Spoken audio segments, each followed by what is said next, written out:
दिगंबरा दिगंबरा श्रीपाद वल्लभ दिगंबरा दिगंबरा दिगंबरा श्रीपाद वल्लभ दिगंबरा दिगंबरा दिगंबरा श्रीपाद वल्लभ दिगंबरा दिगंबरा दिगंबरा श्रीपाद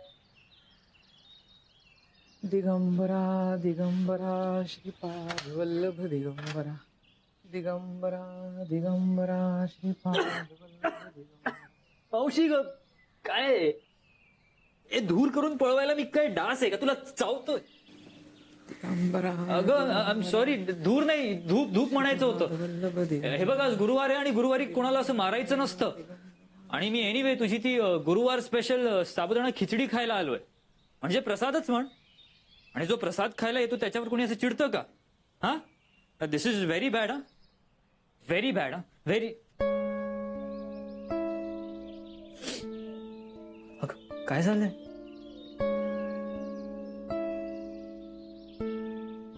मावशी काय झालंय? कुठं होतास रे इतके दिवस? इथे काय घडतंय तुला ठाऊक आहे? हे बघ तुम्हाला टेन्शन देतीयस. रडण्यासारखं काय झालंय? झालंय नाही रे, होतंय. सगळं वाईट होतंय. ती बाई घरात आल्यापासून ना सगळं वाईट होतंय. निरंजनला सांग ना समजावून तिला घराबाहेर काढायला. आई झालं सुरू तुझं? रमा झोपलीये. हो, घे तू तिचीच काळजी घे. इथे आईचा जीव जातोय पण त्याचं नाही तुला काही. बघतोस ना सिद्धार्थ, हे असं आहे त्याचं. एक मिनिट. तू शांत. मी इथे का आलोय? खिचडी खायला. किती दिवसांनी आलोय? खूप दिवसांनी. मग तुझा फोकस कुठे हवाय? कळतंय? आणते. दही सुद्धा दे गोड. हो आणते.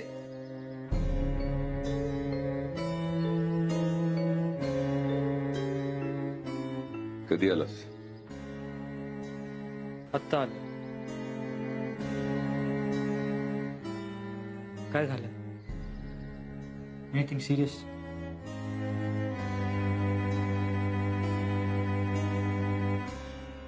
आज चल बसून बोलूया.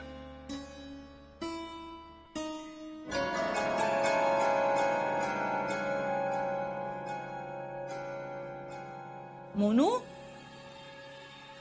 मोनू, इथे बसलास होय?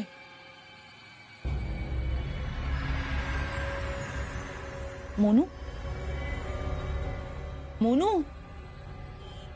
मोनू काय झालंय तुला? का विचित्र वागतोयस मोनू? झोपेत सुद्धा काहीतरी विचित्र बडबडत असतोस. राजा मला नाही सांगणार का तू? आई आहे ना मी तुझी. अरे मीच आई आहे तुझी, मला का नाही सांगणार आहेस तू? सांग ना मोनू. मोनू, मोनू, मोनू बोल काहीतरी.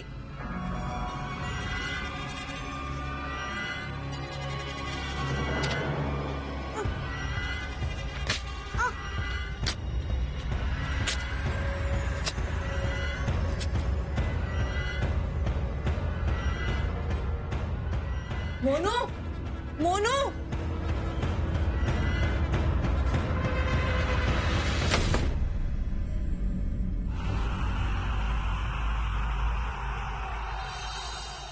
अगं लहान पोर आहे ते. वय वाढतं तसं बदल होत असतात.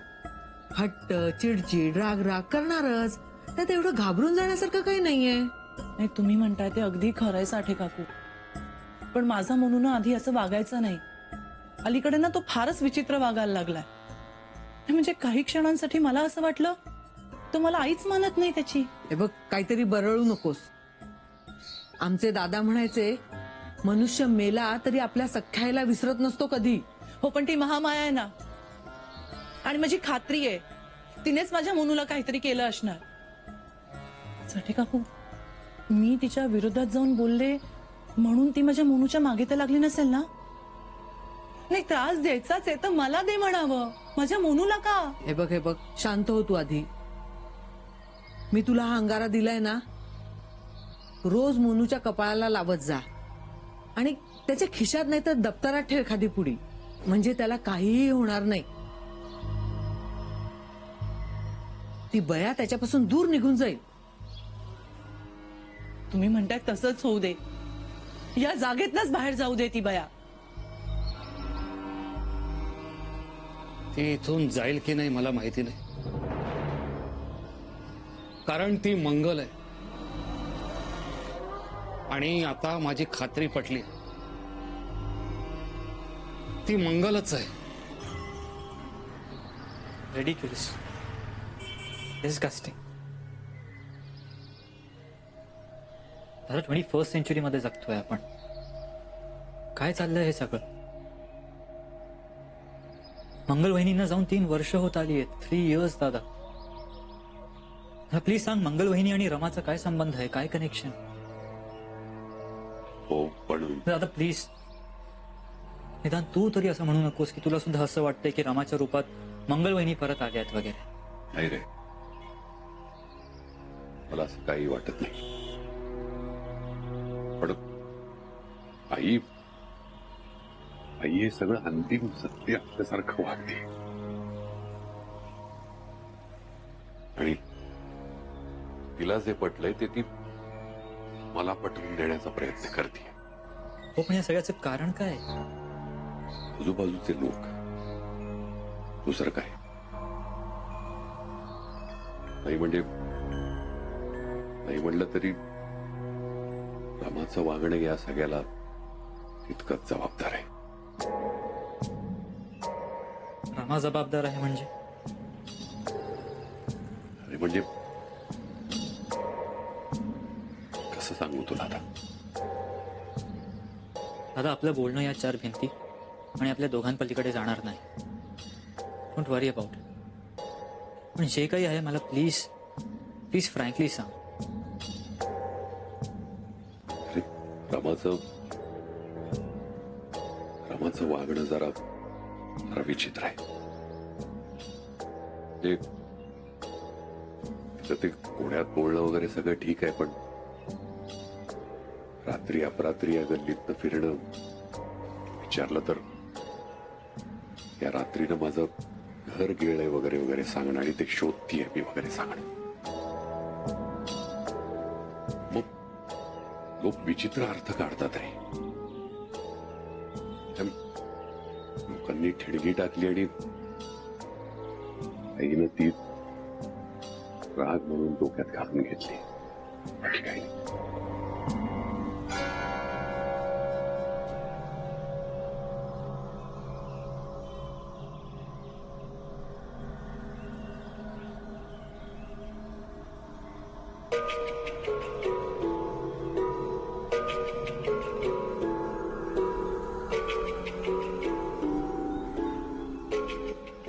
लोकांना काय अर्थ काढायचा आहे काढू दे, पण रमाच्या वागण्याचा खरा अर्थ आपण शोधून काढू. अरे पण खरा अर्थ सांगणार कोण? रमा, स्वतः रमा. रामा. येस.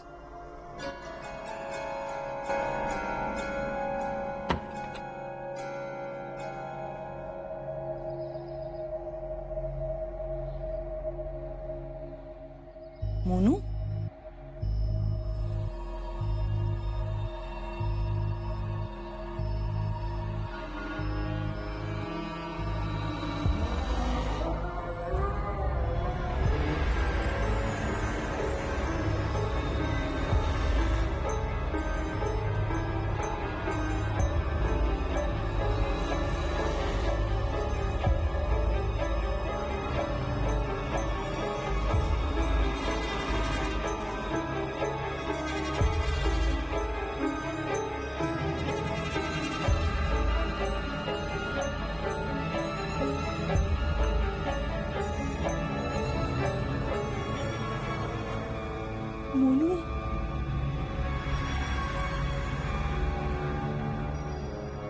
मोनू हो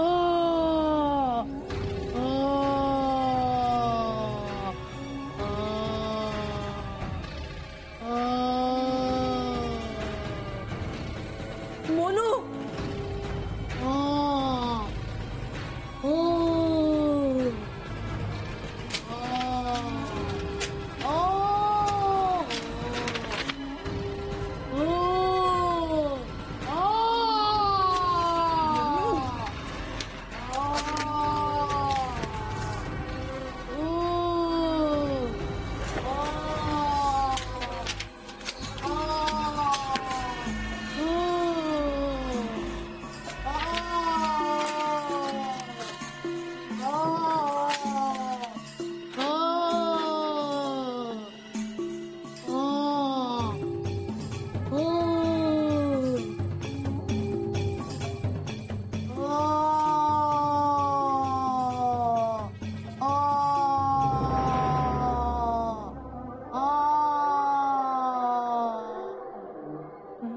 लाग हा सदैव करतील असा कुठेही जगती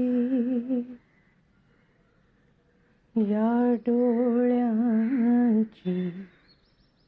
दोन पाखरे फिरतील तुमच्या. आलात डॉक्टर? अरे वा, न बघताच कसं कळलं तुला? बस कळलं. हो, पण हे कसं कळलं की मीच आहे? एखाद्या माणसाला जेव्हा आपण आपलं समजतो तेव्हा त्याच्या मनात काय आहे हेही कळतं. रमा, मेडिकल सायन्स मध्ये या गोष्टींना अर्थ नसतो. अर्थ कशालाच नसतो रे. मन, इच्छा, स्वप्न, जन्म, मृत्यू, आत्मा आणि मी सुद्धा. माझ्यासोबत बाकी गोष्टींचाही काही अर्थ नाहीये. सगळ्या फक्त आहेत. मन आहे, जन्म आहे, मृत्यू आहे, तशी मीही आहे. रमा, मी पण आहेच तुझ्या मदतीला.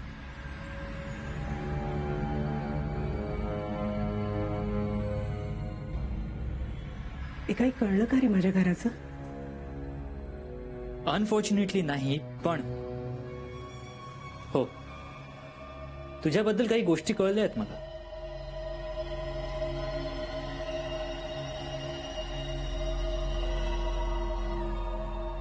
काय?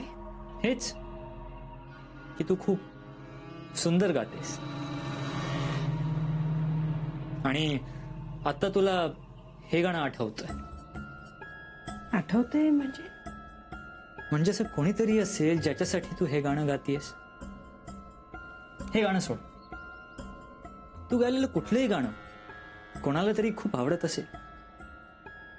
इनफॅक्ट तुझं आवडतं गाणं कोणतं आणि तू गायला कुठून शिकलीयस, कोणाकडून?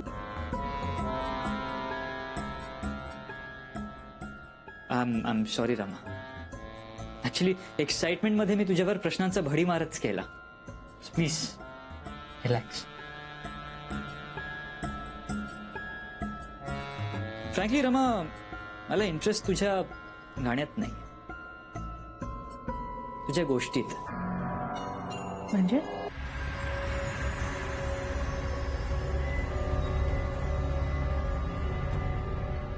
तुला आठवत असलेल्या तुझ्याबद्दलच्या, तुझ्या आयुष्यातल्या व्यक्ती, गाणी, जागा, प्रत्येक गोष्ट त्या डायरीत लिहायला सुरुवात कर.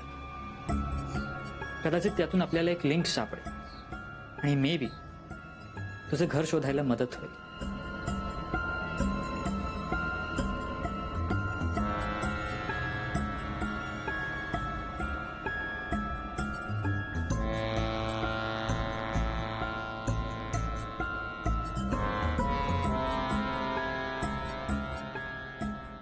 अरे रमा, रिलॅक्स. हे काय मेडिकल एंट्रन्स एक्झाम नाहीये की अमुक वेळात तमुक उत्तरं लिहा नाही तर सीट गेली. तुला जेव्हा लिहावंसं वाटेल तेव्हा लिह. ओके. अँड फॉर नाव फक्त गाणं कंटिन्यू केलंस तरी चालेल. हं?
ठीक आहे. वहीची सगळी पानं कोरी. माझं आयुष्य काय वेगळं आहे. तर मग असं म्हणून कसं चालेल. सिद्धार्थनं कथा कादंबरी लिहायला नाही सांगितली आहे तुला. तुझ्याबद्दल जे जे मनात आठवणीत येत आहे ते लिहायला सांगितलंय फक्त त्यानं. हो पण भीती वाटते.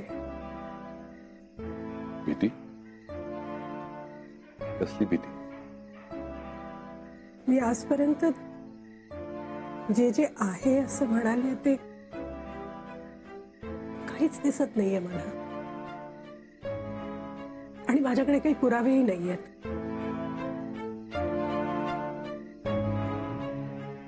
त्यामुळे जगाच्या दृष्टीने मी जे काही म्हणते ते खोटं आहे ना सगळं. मग या पलीकडे जर मी जाऊन काही लिहिलं तर भीती वाटते की हे सगळं खोटं वाटेल ना लोकांना. तू जगाचा विचार करू नकोस. ठीक आहे, नाही करत. पण माझं काय? मला तरी खरं काय आहे, खोटं काय आहे, कुठे कळतंय? गुंता झालाय नुसता सगळा. मेंदूची एक एक शीर आणखीन आणखीन खेचली गेल्यासारखं. मला मला कळतंय रमा, पण जगाचं नसलं तरी माझा तुझ्यावर विश्वास आहे आणि तो कायम असेल.